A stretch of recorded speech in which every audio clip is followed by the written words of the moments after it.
যে পরিমাণ গরম পড়ছে এই গরমে ঠান্ডা ঠান্ডা দই খেতে অনেক বেশি মজার লাগে। আর আজকে দই তৈরি করেছি, দেখেন কতটা পারফেক্ট হয়েছে। প্রত্যেকটা কাপ একেবারে উপর করে ধরেছি, দেখেন একটুও কিন্তু পড়েনি, এত সুন্দর জমাট বেঁধেছে দইগুলো। এটা কিন্তু মিষ্টি দই তৈরি করেছি, আমি ক্যারামেল দেইনি, এজন্য সাদা কালার আসছে। আর যারা ক্যারামেল দিবেন তাদের কালারটা হবে দোকানের যে দইয়ের কালারটা সেরকম হবে। আমি এই যে কয়েকদিন আগেও একটা ভিডিও ছেড়েছিলাম, সেটা ক্যারামেল দিয়ে তৈরি করেছিলাম। আজকেরটা সম্পূর্ণ ক্যারামেল ছাড়া মিষ্টি দইটা তৈরি করেছি, আর কেটেও আপনাদের সাথে শেয়ার করলাম। দেখেন কতটা পারফেক্ট হয়েছে এই দইটা। চলুন মূল রেসিপিতে চলে যাই। প্রথমে হচ্ছে দুধ নিয়েছি, একেবারে খাঁটি গরুর দুধ নিয়েছি। এখানে চাইলে আপনারা গুঁড়া দুধ দিয়েও তৈরি করে নিতে পারেন সেমভাবে। গুঁড়া দুধের মধ্যে একটু জল দিয়ে জাল করে নেবেন, তারপরে দইটা সেমভাবে পাতাবেন। দুধটা দিয়ে জাল করে নিতে হবে, আর দুধটা যত ঘন হবে দইটা কিন্তু খেতে ততই মজার হবে। এবার এই দুধটা জাল করে নিব নিচে 5 মিনিট। 5 মিনিট জাল করে নিলেই দেখবেন যে দুধটা অনেকটাই ঘন হয়ে আসবে। এই দেখেন দুধে বলক চলে এসেছে। এভাবে 4-5 মিনিট জাল করে নিয়েছি। তারপরে হচ্ছে এখানে মিষ্টির জন্য দিয়ে দিলাম চিনি। আপনারা চাইলে এখানে ক্যারামেল তৈরি করে দিতে পারেন। আমি আজকে সম্পূর্ণ সাদা তৈরি করব দইটা, এর জন্য ক্যারামেল দিলাম না। চিনিটা দেওয়ার পরে দুধটা কিন্তু পাতলা হয়ে যায়, এজন্য আবারও কিছুক্ষণ জাল করে নিতে হবে। জাল করে তারপরে হচ্ছে দুধটা ঘন করে নিব। এই তো আবারও চিনিটা দেওয়ার পরে 3 থেকে 4 মিনিটের মতো জাল করে নিয়েছি, তারপরে নামিয়ে নিলাম। এবার হচ্ছে এখানে একটা পাত্রে টক দই নিলাম। টক দইটা অবশ্যই ছেঁকে নেবেন। টক দইয়ে যে জলটা থাকে এটা ফেলে দিতে হবে, নয়তোবা মিষ্টি দইয়ে কিন্তু জল জমবে।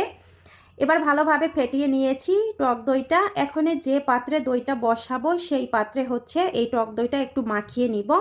এতে করে খুব সুন্দরভাবে কিন্তু দইটা বসবে, একটুও জল জমবে না। আপনারা যে পাত্রেই তৈরি করেন না কেন সেই পাত্রে একটু টক দই মাখিয়ে নেবেন। এবার দুধটা চেক করে নিচ্ছি কতটা গরম আছে। কুসুম গরমের চেয়ে একটু বেশি গরম থাকা অবস্থায় এখানে ফেটানো দইটা দিয়ে দিলাম। দইটা দিয়ে এবার ভালোভাবে মিশিয়ে নিতে হবে।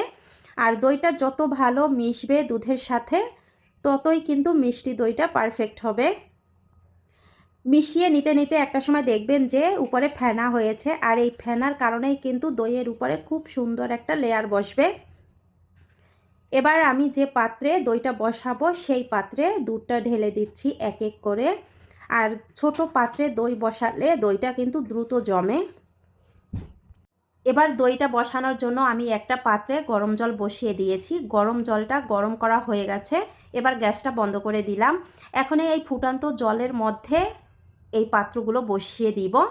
বসিয়ে ঢাকনা দিয়ে ঢেকে রেখে দিব, তাতেই দইটা খুব সুন্দরভাবে বসে যাবে। চাইলে আপনারা এই জলের পরিবর্তে এই পাত্রটা গরম করে নেবেন। গরম করে তারপরে হচ্ছে দইটা বসিয়ে নেবেন, তাতেও হবে। 3 থেকে 4 ঘন্টা রেখে দিয়েছিলাম এই জলের মধ্যে। তারপরে দইটা এত সুন্দর জমেছে সেটা আপনাদের সাথে শেয়ার করব। দইটা যখনই জমে গেছে আমি বের করে ফ্রিজে প্রায় 3 থেকে 4 ঘন্টা রেখে দিয়েছিলাম। 3-4 ঘন্টা পরে বের করে নিয়েছি, আর দেখেন দইটা কতটা পারফেক্ট জমেছে। একটুও কিন্তু পাত্র থেকে পড়ে যাচ্ছে না, একেবারে পারফেক্ট হয়েছে। এবার কেটেও আপনাদের সাথে শেয়ার করব যে কতটা পারফেক্ট হয়েছে। এই যে উপরে যে ফেনাটা হয়েছিল সেটাই কিন্তু এই দেখেন সুন্দর একটা লেয়ার বসেছে। বলেছিলাম না যে ফেনার কারণে উপরে একটা লেয়ার বসবে। দইটা এত সুন্দর হয়েছে দেখেই কিন্তু মনটা ভরে যাচ্ছে। যে কোনো জিনিস তৈরি করতে গেলে সেই জিনিসটা যদি পারফেক্ট হয় তাহলে এমনিতেই খুশি লাগে। সেমভাবে আপনারাও কিন্তু ঘরে তৈরি করতে পারেন।